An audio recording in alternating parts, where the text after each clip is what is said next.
شانو نگر نام کے ایک جنگل میں پنکی چڑیا اور ٹانی چڑیا دو بہنیں رہا کرتی تھیں۔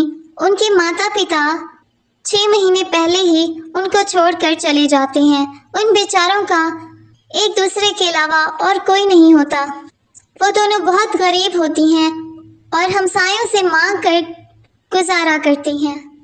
ایک دن صبح پنکی چڑیا کو بہت بھوک لگتی ہے تو وہ اپنی بہن سے کہتی ہے، دیدی چلو نا سندری چڑیا سے کچھ کھانے کو لے آتے ہیں، شاید وہ ہمیں کچھ کھانے کو دے دے، مجھے بہت بھوک لگی ہے۔ ٹھیک ہے چلو چلتے ہیں۔ وہ دونوں بھی راستے میں ہوتی ہیں کہ انہیں ایک ریڑھی نظر آتی ہے۔ سیب لے لو، تازے تازے کشمیری سیب لے لو۔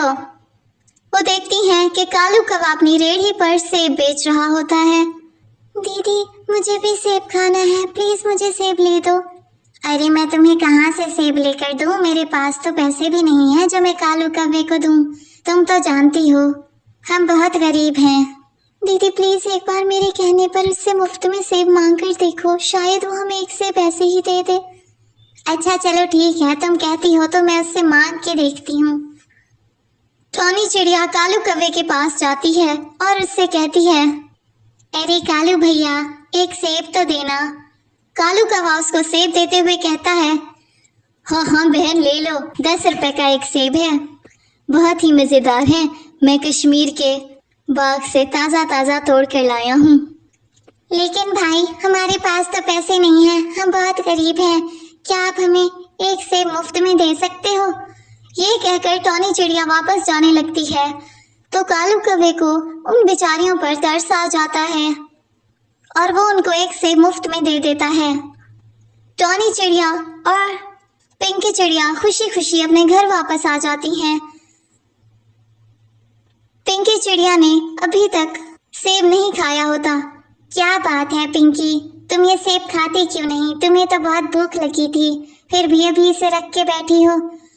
دیدی میں ایک بات سوچ رہی ہوں، ہمارے گھر کے پچھلے باغ میں جو اتنی ساری زمین خالی ہے، کیوں نہ ہم اس میں یہ سیب بو دیں؟ پھر سیب کا پورا درخت اگائے گا تو ہم اس پر لگے ہوئے زیادہ سیب کھا بھی سکیں گے اور انہیں بیچ بھی سکتے ہیں۔ ارے کیا پاگل ہو گئی ہو؟ دیکھو پنکی، یہ ساری باتیں فلموں اور کہانیوں میں ہوتی ہیں، حقیقت سے ان کا کوئی تعلق نہیں ہوتا، تم بس آرام سے یہ سیب کھاؤ۔ لیکن پنکی چڑیا پر اپنی بڑی بہن ٹانی چڑیا کے سمجھانے کا بھی کوئی اثر نہیں ہوتا۔ وہ فوراً یہ سیب لے کر پچھلے باغ میں جاتی ہے اور وہاں زمین سے مٹی کھود کر وہ سیب اس کے اندر دبا دیتی ہے۔ اگلے دن صبح اٹھتے ہی دونوں بہنیں باغ کی طرف جاتی ہیں۔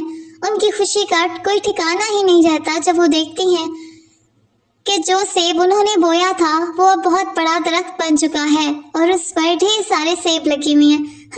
میری دیدی دیکھیں تو صحیح، کتنے بڑے بڑے سیب ہیں، اب ہم انہیں کھائیں گے بھی صحیح اور بیچ بھی آئیں گے، پھر ہمیں پیسے بھی مل جائیں گے۔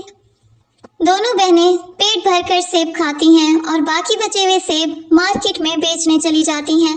جب وہ سیب بیچ کر گھر واپس آ رہی ہوتی ہیں تو دیکھتی ہیں کہ مالک مکان نے ان کے گھر کا سارا سامان باہر پھینک دیا ہوتا ہے۔ ارے مالک مکان جی، آپ یہ کیا کر رہی ہیں؟ ہمارے گھر کا سارا سامان باہر کیوں پھینک رہی ہیں؟ دیکھو ٹانی چڑیا، 3 مہینے ہو گئے تم دونوں بہنوں نے میرے مکان کا کرایہ بھی نہیں دیا۔ تمہارے ماں باپ تو مر گئے، مجھے پتا ہے، اب کوئی بھی مجھے کرایہ نہیں دے گا، اس لیے تم دونوں میرے گھر سے نکل جاؤ۔ بیچاری ٹانی چڑیا اور پنکی چڑیا درخت پر بیٹھی رو رہی ہوتی ہیں، اسی درخت پر جو انہوں نے خود اگایا ہوتا ہے۔ اب وہ سوچ رہی ہوتی ہیں کہ وہ کہاں جائیں گی اور کون انہیں اپنے گھر میں جگہ دے گا کہ اچانک اس درخت سے آواز آتی ہے، پیارے بچوں تم پریشان نہ ہو، میں اسی درخت کا ایک جن ہوں، تم دونوں نے یہ درخت اگا کر مجھے آزاد کر دیا، ایک ظالم قید کے سے میں آزاد ہو چکا ہوں، میں تم دونوں کو انعام کے طور پر ایک بڑا سا گھر بنا دیتا ہوں، تم اس گھر میں ہنسی خوشی رہنا اور تمہیں اس گھر سے کوئی بھی نہیں نکالے گا۔ دونوں بہنیں یہ سن کر خوش ہو جاتی ہیں اور وہ جن ان کو ایک بڑا سا گھر بنا دیتا ہے اور وہ دونوں بہنیں اس گھر میں ہنسی خوشی رہنے لگتی ہیں۔